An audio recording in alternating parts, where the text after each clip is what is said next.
ঘিরে দেশ জুড়ে ব্যাপক নাশকতার পরিকল্পনা আওয়ামী লীগের। সর্বোচ্চ শক্তি নিয়ে মাঠে থাকার ঘোষণা বিএনপি নেতাকর্মীদের। পরিস্থিতি মোকাবেলায় প্রস্তুত ডক্টর ইউনূস প্রশাসন।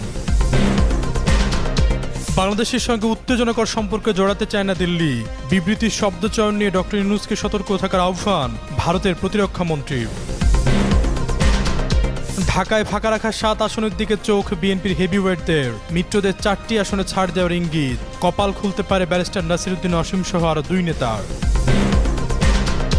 গণভোট সহ 5 দাবি আদায়ে জামাতের আলটিমেটাম। নির্বাচন পেছনের ষড়যন্ত্র বলছে বিএনপি।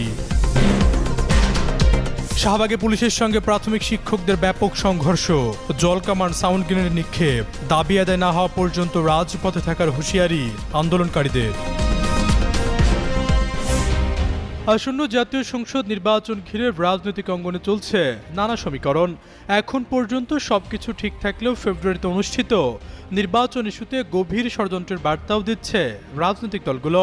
অন্যদিকে কিভাবে এই নির্বাচনকে ভণ্ডুল করা যায়, দেশকে কিভাবে অস্থিতিশীল পরিস্থিতির মধ্যে ফেলে দেওয়া যায়, সেই ছক কষছে পলাতক আওয়ামী লীগ।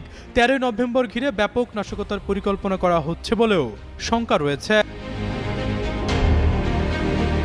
মূলত আন্তর্জাতিক অপরাধ ট্রাইব্যুনালের সাবেক প্রধানমন্ত্রী শেখ হাসিনার বিরুদ্ধে দায়ের করা গণহত্যা মামলার রায় ঘোষণার তারিখ জানা যাবে আগামী 13 নভেম্বর। ওই দিনটি ঘিরে নাশকতা ও অস্থিরতা তৈরির আশঙ্কা প্রকাশ করেছেন নিরাপদ সংশ্লিষ্ট কর্মকর্তারা। তারা বলছেন, একটি কার্যক্রম নিষিদ্ধ রাজনৈতিক দলের অংশবিশেষ সহিংস পরিস্থিতি সৃষ্টির পরিকল্পনা করছে, যার লক্ষ্য হতে পারে বিচার প্রক্রিয়া বাধাগ্রস্ত করা। এরই মধ্যে আওয়ামী লীগের নেতাকর্মীরা 13 নভেম্বর ঢাকা লকডাউনের ঘোষণা দিয়ে প্রচারণাও চালাচ্ছে।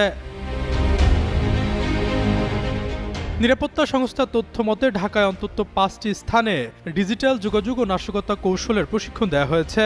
এসব ঘটনায় সেনাবাহিনীর এক সাবেক সেনা কর্মকর্তা মেজর সাদিকুল হক সাদেককে গ্রেপ্তার করেছে। গোপালগঞ্জে একই ধরনের প্রশিক্ষণের প্রমাণ পেয়েছে আইনশৃঙ্খলা রক্ষাকারী বাহিনী। এসব কারণেই কিছু সাবেক ও বর্তমান পুলিশ কর্মকর্তার উপর নজরদারিও জোরদার করা হয়েছে। সূত্র জানায়, সংগঠনটি অবৈধ অস্ত্র ব্যবহার করে সহিংসতা ঘটানোর পরিকল্পনা করছে। সম্প্রতি ঢাকায় একটি অস্ত্রের চালান আটক করেছে সেনাবাহিনী। আশঙ্কা করা হচ্ছে আরও কয়েকটি চালান দেশে ঢুকতে পারে। এছাড়াও আগের সরকার আমলে দলীয় বিবেচনায় দেওয়া অস্ত্রের লাইসেন্সগুলোর মধ্যে অনেকগুলো এখনও জমা হয়নি। এসব অস্ত্র ব্যবহারে আশঙ্কা উড়িয়ে দেওয়া যাচ্ছে না। এছাড়াও গোপালগঞ্জ, মাদারীপুর, শরীয়তপুরকে বিশৃঙ্খলার কেন্দ্র হিসেবে বিবেচনা করা হচ্ছে।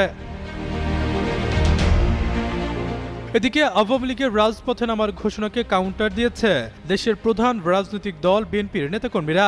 তারা বলছে, আগামী 13 নভেম্বর সর্বশক্তি দিয়ে বিএনপির নেতাকর্মীরা মাঠে থাকবে। আওয়ামী লীগ যদি কোনোভাবে পরিস্থিতি অস্থিতিশীল করার চেষ্টা করে, তাহলে উত্তম জবাব দেওয়া হবে।